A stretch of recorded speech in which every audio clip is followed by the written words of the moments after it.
Yo, what's up? Nako, soplak na soplak etong si Zaldico.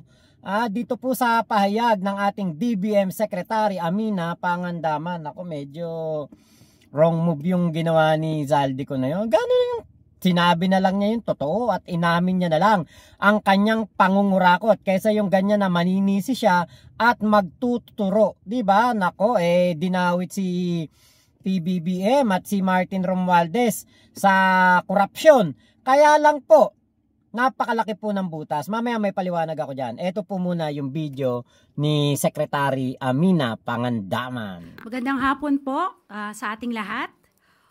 All appropriations ordered by the President is already in the National Expenditure Program. That is why it is called the President's Budget. So we reject any insinuations about it. The BICAM is purely under the power of the legislature. We respect and strictly follow the budget process and all our actions are above board. Kung maaalala nyo po ang proseso ng budget, ginagawa po ng executive ng 6 na buwan ang ating President's Budget and National Expenditure Program. Ayon sa Constitution, we have 30 days after the State of the Nation address para isubmit ang National Expenditure Program sa Kongreso. At ayon din sa Constitution, pagkatapos natin masubmit po ang budget sa Kongreso, magkakaroon po tayo ng briefings, di po ba? So ginawa din po yan ng executive para ma-explica po kung ano ang laman ng President's Budget at ng National Expenditure Program. Pagkatapos po nun, magde-deliberate na po sila. Wala na pong role ang Office of the President, ang executive sa BICAM. Yun lang po. Maraming salamat po. Kung gusto po ni PBBM nang magpasok po ng mga insertion, o sabihin na natin kung gusto talaga ni PBBM na magnakaw, naku po, bakit hindi niya po doon nilagay sa NEP o sa National Expenditure Program? Yan po yung kumbaga parang matinding pangontra dito po sa kabobohan ni Zaldico. Ito po direkta sa Pangulo nang gagaling ang NEP. Kung talagang may 100 billion insertion, bakit hindi nilagay sa NEP? Diba? Bakit iutusan pa si Zaldico? Isinama sa President's Budget Message. Iniutos sa BSF o budget tables. At bakit niya hihintayin ng BICAM samantalang wala naman siyang control doon? Diba? Ito, gawa-gawa na lang to ni Zaldico. Kasi nga po, siya ang naiipit, siya po ang nasusukol dito sa ginagawang investigasyon ng Senate Blue Ribbon Committee at dito po sa mga flood control projects na substandard at mga ghost project. Sila po talaga ni Chis Escudero ang talagang meron pong kamalian dito. Eto pa. Bakit ngayon lang siya nagsalita at nagtanong? Nasa abroad pa. Napakadali pong magturo ni Zaldico.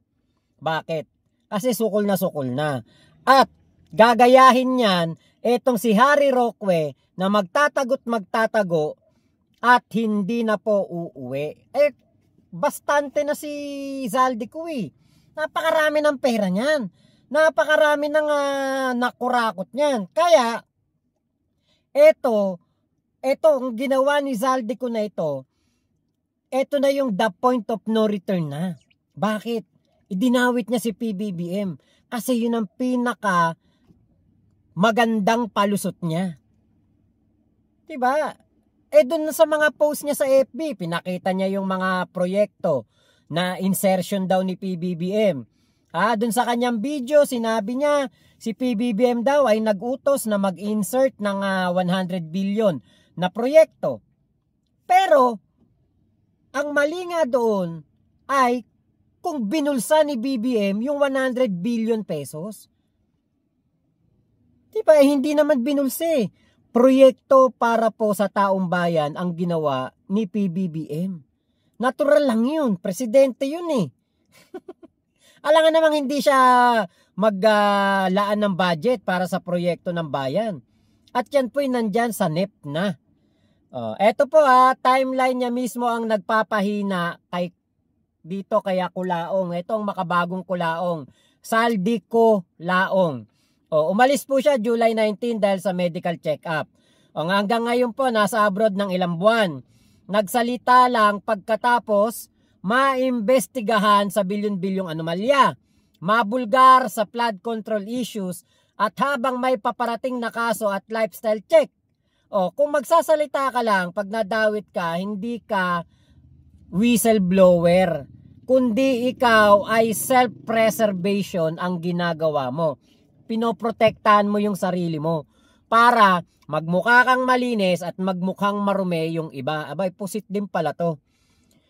Kung totoo po ang ebidensya ni Zaldico, bakit ayaw niya po magbigay ng sworn statement? Diba, umuwi ka, manumpa ka sa korte, magbigay ka ng mga ebidensya at idiretso mong kasuhan ng plunder o kung ano mga kaso ang pwedeng ikaso kay PBBM kung talagang legit ang mga ebidensya at ang iyong mga nalalaman kuno. Kung legit ang resibo mo, bakit hindi ka magsampa ng affidavit sa ombudsman? Magbigay ng sworn statement sa DOJ? Mag-testify sa Senate Blue Ribbon o sa House Ethics? At bakit po Facebook ang ginagamit na venue nitong si Saldico Laong? Ang tunay na whistleblower sa legal venues po pumupunta yan at hindi po sa social media drama. Paano naging inserter ang Pangulo? Kung siya mismo nagbito ng 194 billion kasama ang DPWH items. Naku, baka ito yung itong binito ni PBBM, baka ito yung tatamaan yung mga insertion ni Zaldico sa kanitong si Chis Escudero. Kasi parang mapapaisip ka si Zaldico, hindi binabanata ni Chis Escudero. Puro si Speaker Martin Romualdez lang. Napansin nyo ba yun? Diba? Yan po ang pinakamalaking contradiction dito Kung pinoprotektahan po ng Pangulo ang insertions, bakit siya magbibito ng record-breaking amount? Kasama ang questionableng DPWH lines and program funds at items na walang feasibility study. Sabi niya, nag-insert daw ang Pangulo ng billions. Pero mas marami pang binura ang ating Pangulo, hindi nagtatama ang kwento ni Kulaong. Bakit hindi niya tinutulan ng BICAM habang siya ang appropriations chairman? Bilang chairman, ito ang gampanin ng appropriations chairman. Siya ang may hawak ng pondo, siya ang nagseset ng BICAM positions, siya ang nagde-depend ng budget at siya ang may access sa lahat ng amendments. Ba't hindi ginawa ni Zaldico? Hinarang niya yung listahan. Diba? O kaya mag-privilege speech siya. Dahil siya ay parang ayaw niya dun sa gagawin na kuno. Daw insertion na 100 billion ni PBBM. Mag-file siya ng dissent o i-alert niya ang COA at ang DBM. Diba? Diba? Wala po siyang ginawa. Kasi nga wala naman talaga siyang gagawin dahil wala naman po talagang utos ang ating Pangulo na mag-insert ng 100 billion. Yan ay guni-guni lamang nitong si Zaldico. Baka hindi na napagkakatulog. Nakita ko namayat baka hindi na ito nakakakain ng ayos at stress na. Lalo pa yung kanyang mga helicopter at kanyang mga sasakyang panghipapawid dinala po sa Malaysia hindi naman pala mabebenta kasi walang kaap yung parang papeles sa kaap naka-freeze wala na. 'Di ba? At ito pa po. tugman-tugma po yung playbook ng mga DDS ng mga anti-BBM o anti-government. Bakit? Si Bryce Hernandez at si Henry Alcantara, legit ang kanilang mga sinasabi na sila ay nagdadala ng pera kay Jinggoy, kay Cheese, at dito kay Joel Villanueva. Tatlo yan. Pati si Roberto Bernardo, yung tatlong yon. Mayroon daw pong mga korupsyon na ginawa itong tatlong senador. Ngayon, wala po kasing makapag-ugnay kay Zaldico papunta kay Speaker Martin Romualdez. Wala. Ngayon, kailangan nilang gumawa ng naratibo na mayroon pong korupsyon na ginagawa ang ating speaker. Paano yun? Syempre kailangan nila ng isang whistleblower. At ang whistleblower na kanilang ilalabas ay dapat katulad ng style ng ginagawa nitong si Bryce Hernandez at ni Henry Alcantara at ni Bernardo. So, ang na-recruit nila ay si Guteza na matigas ang dila at mangmang sa pag-arte. Hindi po convincing. Napakaraming butas, napakaraming palso. So ngayon, si Guteza nakapagsalita na sa Senado. Ngayon, kailangan nila ng mag-uugnay naman kay PBBM. From Speaker Martin papunta kay PBBM. So kailangan nila ay ang isang Zaldico. Kaya po may Zaldico. At maaalala natin, hindi naman po si Zaldico ay maikakaila na ito po'y pro Duterte. Na ito po'y kaalyado ni Sara Duterte. Yung Ako Bicol Party List at yung pong hugpong ng pagbabago ay nag-alyansa para po sa kanilang political career. Kaya po hindi po maikakaila na ito pong playbook na ginagawa ni Zaldico, halatang halata po na DDS. At napaka-timing po talaga nito. Timing na timing sa gaganaping rally sa linggo o sa 16, 17, 18. Kaya po nila ito tinapat ni Zaldico na ilabas itong salita niya na ito bago mag-rally para galitin ng taong bayan at lumabas na sa EDSA. Kaya lang, napakadali pong soplakin ng pahayag na yan ni Zaldico. Eto pa po.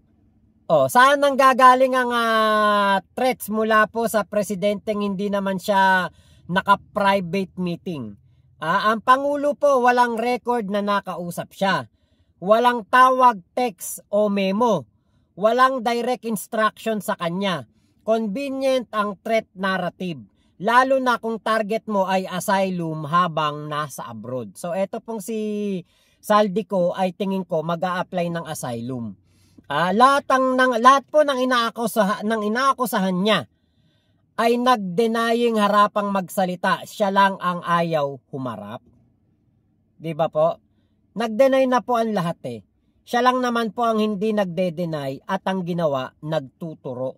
Diba? Lahat ng opisyal na tinuro niya, nagsabing walang meeting, walang 100 billion instruction, walang brown bag list, at walang directive galing sa Pangulo. Kung totoo ang kwento niya, harapin niya sa hearing at mag-testify pero ayaw niya. Ngayon po, kung takot po talaga sa buhay niya, etong si Zaldico Laong, di ba po ang totoo po may banta sa buhay, nagtatago. Umiiwas po sa social media at humihingi po ng proteksyon. Pero si Zaldico Laong, live ng live. Nag-upload. Updated ang kanyang Zaldico FB page. Binabanggit ang pangalan ng opisyal, tinatawag na korap ang presidente at nagbabanta pa ng mga pasabog. Hindi po tugma ang galaw sa sinasabi niyang credible. Credible na threats po. Kaya po katarantaduhan yan yung ginagawa ni ni Zaldico po. Hindi po makatotohanan kasi nga po bugok na bugok po ang datingan at ito po nga si Zaldico ito po yung makabagong kulaong. Alam niyo sa totoo lang kahit na hindi naman na yan magsalita kahit naman na hindi na yan magtuturo, bastante na yan, marami na yan pera, napakarami na pong pera niya. Kahit po hindi na umuwi ng Pilipinas yan, hindi po yan mauubusan ng pera sa dami po ng kayamanan. Alam niyo po kung ano ang gusto niyang isalba, yung kanyang kumpanya at ang kanyang pamilya. At ang gusto niyan, maabsuelto siya sa kaso ng korupsyon. Kaya po siya ngayon ay nagsasalita at lumalabas po para siraan ang ating Pangulong Bongbong Marcos kasi nga po yan ang pinaka-convenient niya na magagawa, 'di ba? Kahit hindi siya umuwi, ang importante niyan, yung kanyang kumpanya ay hindi po maapektuhan. Kaya ito po isang malaking katarantaduhan ni Saldi Culaong. So yun lamang po, mayroon pa tayong mga bagong upload dyan. Sana po ma-support nyo at mapanood ninyo itong ating mga paparating na upload. Maraming salamat po, bye-bye!